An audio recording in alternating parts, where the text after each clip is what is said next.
This is my dad, brother, and me leaving the Super Bowl last year. The reason we were there is an amazing story, and a story which shows why we love football.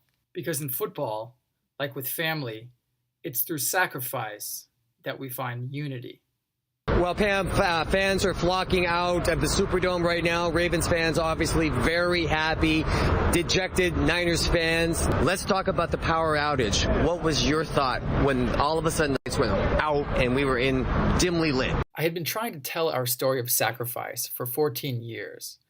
So when Will Tran from Cron 4 approached me with a microphone and camera, I saw my chance. He asked me about the power outage, but all I heard was the voice in my head saying, "Tell the story of sacrifice." The three of us had been to the Super Bowl in 1990 with 2 tickets, and one of us had to stay outside. My dad stayed outside the game in 1990, the greatest Super Bowl ever in Miami, when John Taylor caught that catch. What did you think? Could you just step up a little? Since I clearly failed that attempt, we'd like to take another crack telling the story.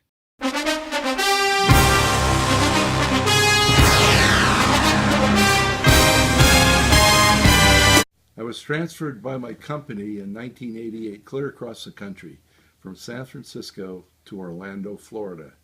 This meant that our tradition of watching the 49ers on TV stopped, and the Niners were rarely broadcast. That is, of course, until they made the playoffs. 2nd down and 10.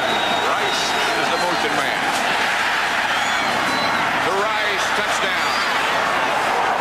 Somebody at work gave me 2 tickets to the Super Bowl. My dad came home from work, called Paul and me over, and said he had something important to talk about. So naturally, I thought our dog had died.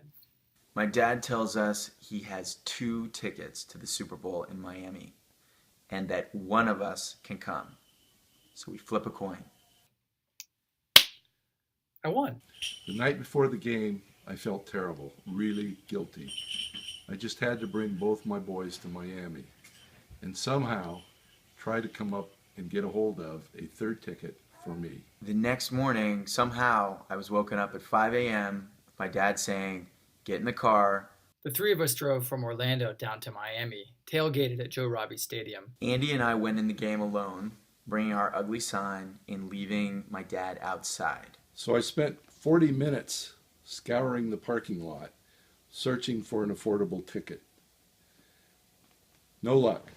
Jumped on the top of the car and turned on the radio as loud as I could.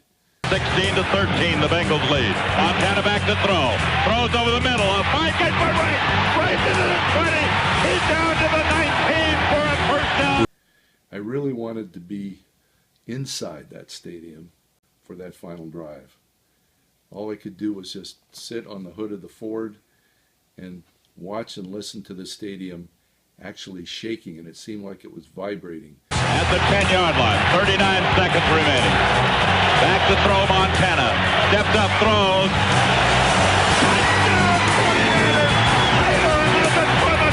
Touchdown! Many call it the greatest Super Bowl that there ever was. But it wasn't until we were older that we really realized how much he gave up by listening to the game on the radio on the hood of his car. Paul and I had talked about getting Dad back for a number of years, but that was during the dark ages of the 49ers. Now fast forward 14 years to January 20th, 2013, when the 49ers beat the Falcons in the NFC Championship game to advance to the Super Bowl. I take out my phone and I text Paul. As soon as the game was over, I got a text from him saying, 3 tickets to New Orleans? ? My older son, Paul, called and asked me if I wanted to see the 49ers and the Ravens in the Super Bowl in New Orleans. But unfortunately, my wife and I had planned a Super Bowl party at our house, and I really didn't want to leave her in the lurch.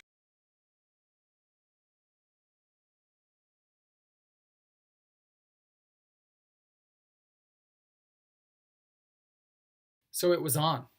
Paul and I never forgot about Dad's sacrifice. And this time we pooled together our savings to get 3 tickets. You could say we had a decent time in New Orleans.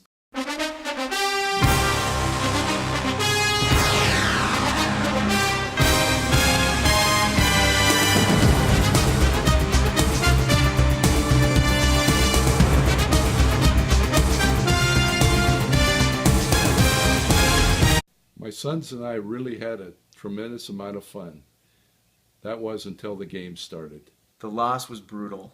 Even though we lost that game, what we won was the sense of unity, a feeling stronger than victory, and a feeling that permeates the entire family, including the next generation of 49er fans.